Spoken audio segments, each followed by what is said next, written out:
2010 से तो मतलब हर एग्जाम में क्वेश्चन बनता ही बनता है इससे। वो सारे क्वेश्चन मैंने लास्ट में इंक्लूड करे हैं, तो हम अच्छे से टॉपिक को समझने के बाद में एक टेस्ट लगाएंगे और देखेंगे कि हम कितने क्वेश्चन सॉल्व कर पा रहे हैं। ओके, तो चलिए दोस्तों हम लेक्चर को स्टार्ट करते हैं। संविधान के भाग 5 की बात कर रहे हैं, जो कि क्या है, संघ है। और ये भाग 5 जो होता है ये कवर करता है अनुच्छेद 52 से लेकर 151, 52 से 151 तक अनुच्छेद कवर करता है भाग 5, और इसी में आता है राष्ट्रपति प्रेसिडेंट। तो चलिए हम बात कर रहे हैं अनुच्छेद 52 से 62 तक। और कौन कौन से आर्टिकल याद करना है इसकी टेंशन बिल्कुल मत लीजिएगा, लास्ट में मैं आपको बता दूंगा, क्योंकि अनुच्छेद पर्टिकुलर से क्वेश्चंस बहुत कम मिलते हैं। आपको थ्योरी से ज्यादा मिलेंगे कि राष्ट्रपति को चुनने की प्रोसेस क्या होती है, ओके, और राष्ट्रपति को हटाने की प्रोसेस कहां से चालू होती है। इस तरीके से थ्योरी बेस्ड क्वेश्चन ज्यादा बनते हैं। तो आर्टिकल का टेंशन मत लीजिए, ट्रिक भी बता दूंगा लास्ट में आपको मैं, और कुछ इंपॉर्टेंट आर्टिकल्स भी बता दूंगा मैं, ठीक है, जो याद करने हैं। तो देखिए सबसे पहला पॉइंट आता है हमारा कि भारत का एक राष्ट्रपति होगा, ये अनुच्छेद 52 में बोला गया है। अगला पॉइंट है राष्ट्रपति संघ की कार्यपालिका का प्रमुख होता है। तो कार्यपालिका क्या होता है, देखिए कार्यपालिका होता है राष्ट्रपति, उपराष्ट्रपति, प्रधानमंत्री, और प्रधानमंत्री के सहयोगी होते हैं मंत्रिपरिषद। इन सब का जो कॉम्बिनेशन होता है उसको ही क्या बोलते हैं, कार्यपालिका बोलते हैं, ठीक है। और इसी कार्यपालिका का जो प्रमुख होता है वो कौन होता है, राष्ट्रपति होता है। ओके, इस कार्यपालिका का प्रमुख काम क्या होता है कि संसद से पारित नियम जो कानून है उनको एग्जीक्यूशन करने वाला विभाग होता है कार्यपालिका। क्लियर। चलिए आगे बात करते हैं हम राष्ट्रपति की योग्यता के बारे में, कि राष्ट्रपति के लिए क्या क्या योग्यता होना चाहिए। तो देखिए भारत का नागरिक होना चाहिए, पहली बात तो। सेकंड पॉइंट जो कि सबसे ज्यादा इंपॉर्टेंट है, न्यूनतम आयु 35 वर्ष होना चाहिए। ये काफी एग्जाम में क्वेश्चन पूछा गया है। अगला पॉइंट है लोकसभा का सदस्य बनने योग्य होना चाहिए। ओके, तो ये तीन काफी इंपॉर्टेंट पॉइंट है। और ध्यान रखिए राष्ट्रपति की जो सैलरी है वो होती है 1,50,000, ठीक है, और ये कर मुक्त होती है। क्लियर। चलिए आगे हम बात करते हैं अब कि राष्ट्रपति को कौन चुनेगा। तो ये बताया गया है अनुच्छेद 54 में। तो देखिए राष्ट्रपति को कौन चुनेगा, लोकसभा के निर्वाचित सदस्य। देखिए दोस्तों निर्वाचित सदस्य बोला है, ठीक है। उसके बाद राज्यसभा के निर्वाचित सदस्य। और आप सभी को पता होगा कि लोकसभा और राज्यसभा का कॉम्बिनेशन क्या होता है, पार्लियामेंट मतलब संसद, ठीक है। ये हम आगे आने वाले लेक्चर में कवर करेंगे, बस आप इतना ध्यान रखिए, लोकसभा, राज्यसभा, संसद। तो लोकसभा के निर्वाचित सदस्य, राज्यसभा के निर्वाचित सदस्य, और एमएलए ऑफ स्टेट्स, ठीक है, विधायक, राज्यों के विधायक। तो कौन कौन से राज्यों के, देखिए 29 ही राज्यों के और 2 केंद्र शासित प्रदेश के, दिल्ली और पौंडीचेरी, इनके विधायक ये सब मिलकर क्या करते हैं, वोट देते हैं, और उसके बाद राष्ट्रपति निर्धारित होता है। ठीक है फ्रेंड्स, समझ में आया आपको प्रोसेस। लोकसभा के निर्वाचित सदस्य, राज्यसभा के निर्वाचित सदस्य, एमएलए ऑफ स्टेट्स, 29 राज्यों और 2 केंद्र शासित प्रदेश के, ये सब वोट करते हैं और फिर राष्ट्रपति डिसाइड होता है। अब हम बात करते हैं राष्ट्रपति के चुनाव की पद्धति के बारे में। तो देखिए कौन सी पद्धति होती है, सिंगल ट्रांसफरेबल वोटिंग सिस्टम, एकल संक्रमणीय वोट पद्धति। काफी इंपॉर्टेंट है, काफी क्वेश्चंस बनते हैं इससे। अब ये पद्धति होती क्या है, हम इसको समझते हैं। तो देखिए दोस्तों आपने लोकसभा का इलेक्शन हुआ था तो आपने वोट दिया होगा, तो आपके सामने 3-4 ऑप्शन होंगे, आप पर्टिकुलर किसी एक को वोट देके आए। ओके, बट राष्ट्रपति के चुनाव में ऐसा नहीं होता है। यहां पर क्या होता है, देखिए जितने कैंडिडेट होंगे सबको वोट देना होता है प्रायोरिटी के आधार पर।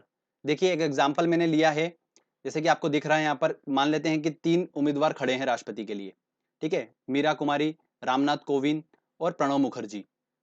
तो जो राष्ट्रपति को वोट दे रहे हैं वो क्या करेंगे, प्रायोरिटी देंगे कि पहले नंबर पे रामनाथ कोविंद, सेकंड नंबर पे मीरा कुमारी, तीसरे नंबर पे प्रणब मुखर्जी। तो इस तरीके से वो प्रायोरिटी देते हैं, और फिर काउंटिंग होती है कि किसकी प्रायोरिटी सबसे ज्यादा है, वो राष्ट्रपति चुन लिया जाता है।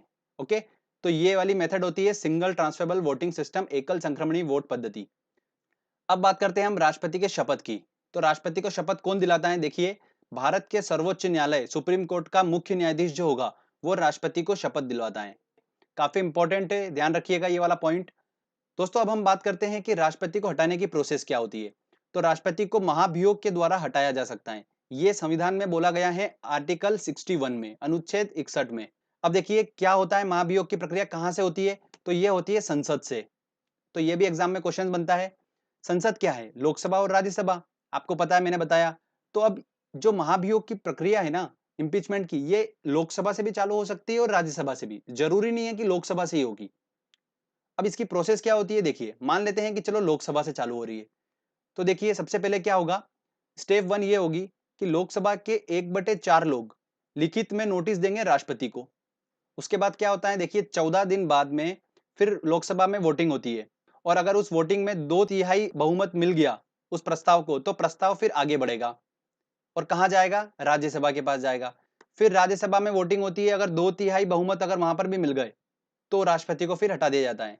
अब ये प्रोसेस लोकसभा से हमने समझी, हो सकता है राज्यसभा से भी हो जाए, तो कहीं से भी चालू हो सकती है, ठीक है। तो ये क्वेश्चन एग्जाम में बनता है। तो फ्रेंड्स, आपको समझ में आया इम्पीचमेंट की प्रोसेस कहाँ से स्टार्ट होती है, संसद से। लोकसभा या राज्यसभा से चालू हो सकती है, वो जरूरी नहीं है कि लोकसभा से या राज्यसभा से ही, ठीक है। अब दोस्तों हम बात करते हैं राष्ट्रपति के अधिकार की। तो देखिए, राष्ट्रपति निम्नलिखित की नियुक्ति करता है, किस किस की, प्रधानमंत्री की सलाह पर मंत्रिपरिषद, सर्वोच्च न्यायालय और उच्च न्यायालय के मुख्य न्यायाधीशों की, attorney general of India, Bharat का मुख्य न्यायवादी, लोक सेवा आयोग के अध्यक्ष और सदस्यों की नियुक्ति करता है, वित्त आयोग के सदस्यों की, मतलब वित्त आयोग की नियुक्ति कौन करता है, राष्ट्रपति ही करता है। राज्यों के राज्यपाल, ध्यान रखिएगा, राज्यों के राज्यपाल की नियुक्ति भी कौन करता है, राष्ट्रपति ही करता है। ओके फ्रेंड्स, तो ये काफी इंपॉर्टेंट है, इन सबसे क्वेश्चंस बनते हैं एग्जाम में। राष्ट्रपति जो होता है वो संसद का अभिन्न अंग होता है, संसद का, पार्लियामेंट का। और संसद द्वारा पारित विधेयक, जो भी संसद द्वारा पारित विधेयक है वो राष्ट्रपति के पास जाते हैं, और राष्ट्रपति के अनुमोदन के बाद ही वो कानून बनता है। ऐसे कानून नहीं बन जाता है, फाइनल मोहर जो होती है वो राष्ट्रपति की लगती है उसके ऊपर। अब एक बात और इंपॉर्टेंट ध्यान सुनिए, कि संसद द्वारा एक कोई विधेयक राष्ट्रपति के पास पहुंचा, तो राष्ट्रपति के पास कुछ शक्तियां होती है। वो क्या होती है, कि राष्ट्रपति के पास जो विधेयक पहुंचा है, ना तो राष्ट्रपति उसको इनकार कर रहा है, ना अनुमोदित कर रहा है, ठीक है, ना उसको उस पर फाइनल मोहर लगा रहा है, और ना ही पुनर्विचार के लिए संसद में वापस दे रहा है। मतलब राष्ट्रपति ने वो विधेयक अपने पास ही रख लिया, किसी को जवाब देने की जरूरत ही नहीं है। तो ऐसी पावर जो होती है राष्ट्रपति की, वो क्या कहलाती है, पॉकेट वीटो, ठीक है। मतलब पॉकेट वीटो का यूज कर लिया राष्ट्रपति ने। अब ऐसा जो है वो देखिए सबसे पहले हुआ था, ज्ञानी जेल सिंह जो भारत के राष्ट्रपति थे, तो भारतीय डाक से रिलेटेड विधेयक उनके पास पहुंचा था, तो उन्होंने अपना पॉकेट वीटो का यूज किया था। मतलब ना तो उन्होंने फाइनल मोहर लगाई, ना मना किया, ना पुनर्विचार करने के लिए संसद के पास दिया। तो ठीक है, तो आपको समझ में आया, ये भी इंपॉर्टेंट पॉइंट था पॉकेट वीटो वाला। ये भी पावर राष्ट्रपति के पास होती है। आगे अब हम बात करते हैं कुछ इंपॉर्टेंट पॉइंट्स की, जो कि अक्सर एग्जाम में पूछे जाते हैं। तो देखिए मैं आपको बताता हूं, राष्ट्रपति जो होता है, अनुच्छेद 72 आर्टिकल 72 के अंतर्गत किसी अपराध के लिए दोषी ठहराए गए व्यक्ति की सजा को माफ कर सकता है राष्ट्रपति, ठीक है। फांसी की सजा भी माफ कर सकता है, राष्ट्रपति के पास ये पावर होती है।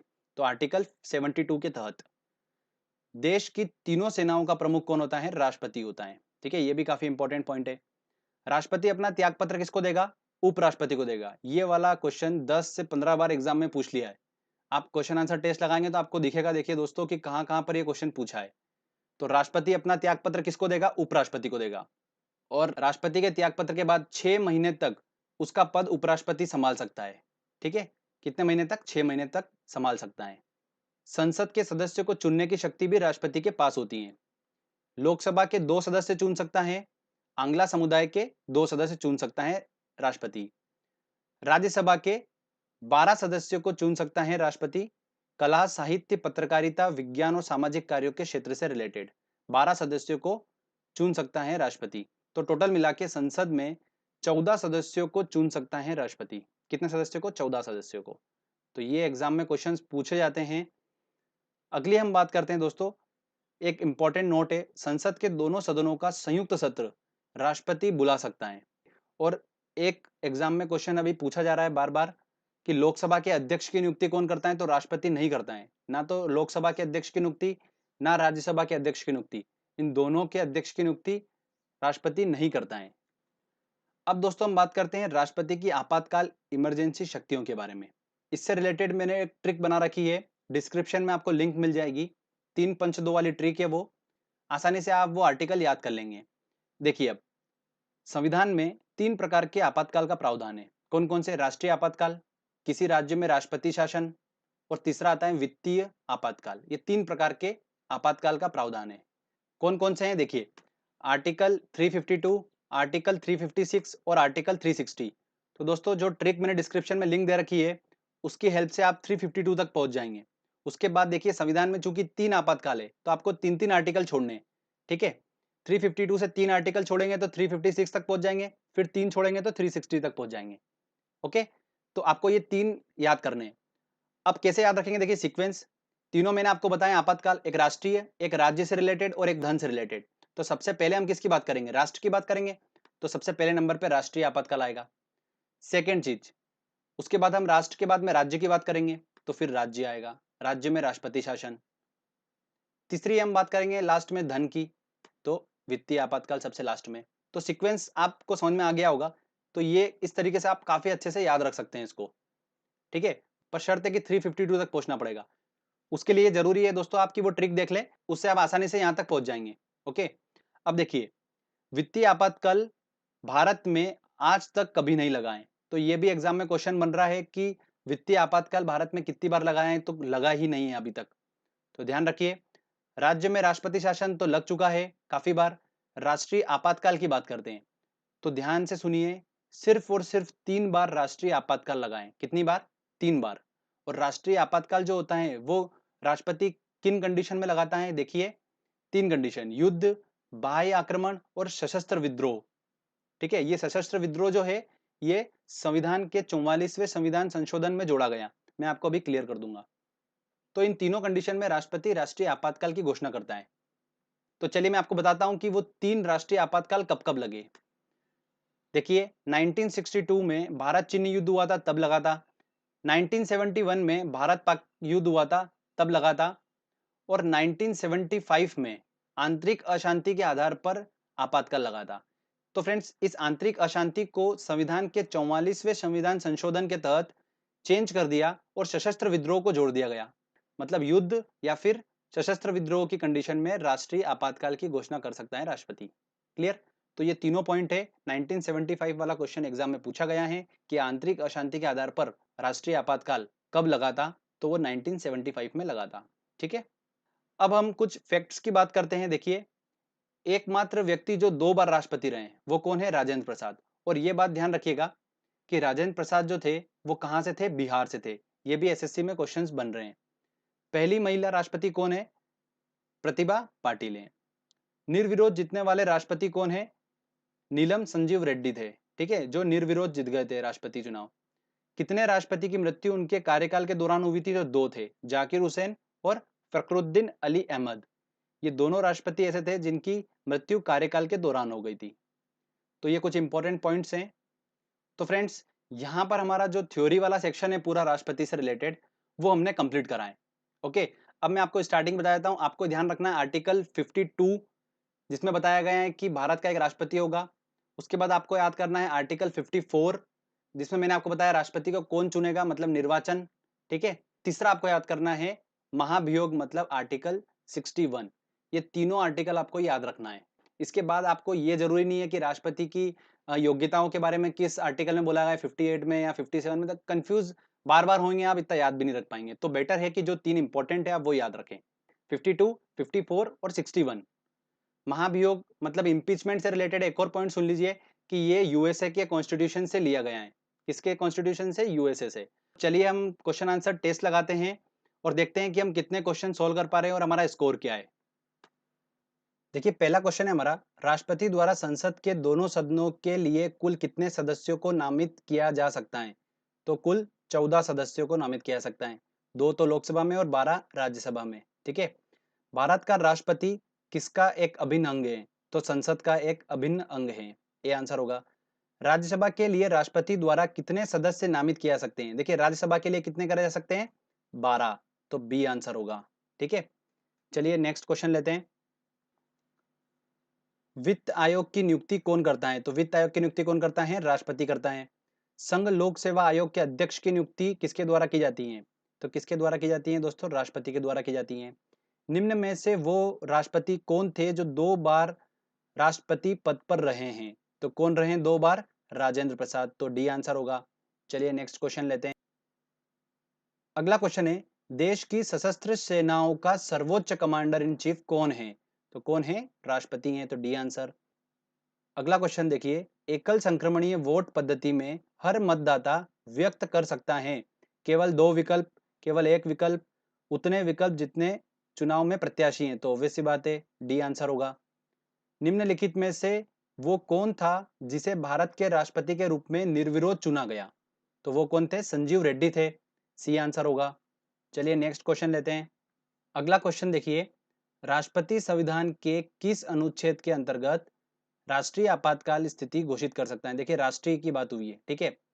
तो फ्रेंड्स आप उस ट्रिक की हेल्प से 352 तक पहुंच जाएंगे। उसके बाद 3 छोड़ना है आपको, तो 356, फिर 3 छोड़ना है तो क्या आएगा, 360 आ जाएगा। तो राष्ट्र सबसे पहले आएगा, तो 352 होगा आंसर। अगर वो पूछता है यहाँ पर कि राज्य आपातकाल, तो वो कौन सा है, 356 होगा, और वित्तीय आपातकाल 360 होगा, ठीक है। नेक्स्ट क्वेश्चन, राष्ट्रपति ने अब तक कितनी बार राष्ट्रीय आपातकाल की घोषणा की है, तो कितनी बार की है, 3 बार, ठीक है। 1962 में भारत चीन युद्ध, 1971 में भारत पाक युद्ध, और 1975 में आंतरिक अशांति के टाइम पर। तो 3 बार करिए, तो सी आंसर होगा। किस वर्ष में भारत के राष्ट्रपति ने आंतरिक अव्यवस्था के कारण आपात स्थिति लागू की, तो 1975 सी आंसर होगा, ठीक है। चलिए नेक्स्ट क्वेश्चन लेते हैं। संवैधानिक प्रणाली असफल होने पर किस अनुच्छेद के तहत राष्ट्रपति शासन लागू होता है, तो संवैधानिक प्रणाली मतलब राज्य वाली बात हो रही है, ठीक है। तो राज्य में देखिए जो सरकार है वो अगर असफल होती है तो वहां पर राष्ट्रपति शासन लगता है, ये 356 आर्टिकल में। राष्ट्रपति अपना त्यागपत्र किसे प्रस्तुत करता है, तो त्यागपत्र किसको देगा, वो उपराष्ट्रपति को देता है। देखिए कितनी बार एग्जाम में क्वेश्चन पूछा गया, वेरी इंपॉर्टेंट क्वेश्चन है ये, ठीक है, ध्यान रखिएगा। भारत के राष्ट्रपति के चुनाव के लिए नागरिक को कितनी आयु पूरी कर लेना चाहिए, कितनी कर लेना चाहिए, 35 वर्ष, सी आंसर होगा। चलिए नेक्स्ट क्वेश्चन लेते हैं। देखिए भारत के राष्ट्रपति को हटाने की प्रक्रिया महाभियोग इम्पीचमेंट किस देश के संविधान से ली गई है, तो यूएसए से ली गई है, ए आंसर होगा। राष्ट्रपति की सेवानिवृत्ति की आयु क्या है, तो कोई भी संविधान में इसका उल्लेख नहीं है, तो कोई सीमा नहीं है, तो डी आंसर होगा। संसद के दोनों सदनों का संयुक्त सत्र कौन बुला सकता है, तो राष्ट्रपति बुला सकता है, ए आंसर होगा। संविधान में कितने प्रकार के आपातकाल का प्रावधान है, तो कितने प्रकार के आपातकाल, 3 प्रकार के, ठीक है, मैं आपको बता चुका हूं। भारत में कितनी बार राष्ट्रपति वित्तीय आपात की स्थिति घोषित कर चुके हैं, तो वित्तीय आपात की स्थिति कितनी बार घोषित कर चुके हैं, एक बार भी नहीं, तो कभी नहीं, ए आंसर होगा। वित्तीय आपातकाल का उल्लेख किस अनुच्छेद में किया गया है, तो अनुच्छेद 360 में किया गया है, ओके। चलिए नेक्स्ट क्वेश्चन लेते। भारत में किस प्रकार की आपात स्थिति अभी तक केवल एक बार लागू की गई है, आंतरिक आपात स्थिति, राज्य आपात स्थिति तो कई बार हो चुकी है, बाह्य आपात स्थिति, वित्तीय आपात स्थिति तो हुई नहीं है, तो ये तो कैंसिल हो गया। बाह्य आपात स्थिति 2 बार हो चुकी है, युद्ध वाली कंडीशन 1962 और 1971, तो ये भी नहीं होगा। राज्य आपात स्थिति भी कई बार हो चुकी है, मतलब आंतरिक 1975 में हुई थी, वो भी एक बार, तो ए आंसर होगा इसका। भारत के राष्ट्रपति पर महाभियोग चलाया जा सकता है, कौन चलाता है, देखिए केंद्रीय न्यायालय द्वारा, उच्चतम न्यायालय द्वारा, बिल्कुल भी नहीं, संसद द्वारा, तो डी आंसर होगा।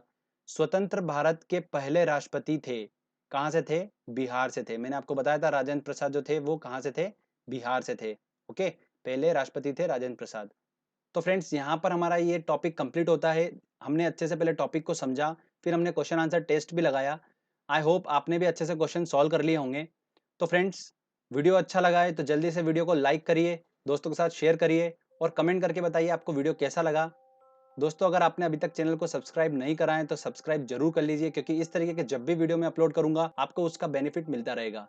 मिलते हैं दोस्तों अगले वीडियो में। जय हिंद, जय भारत।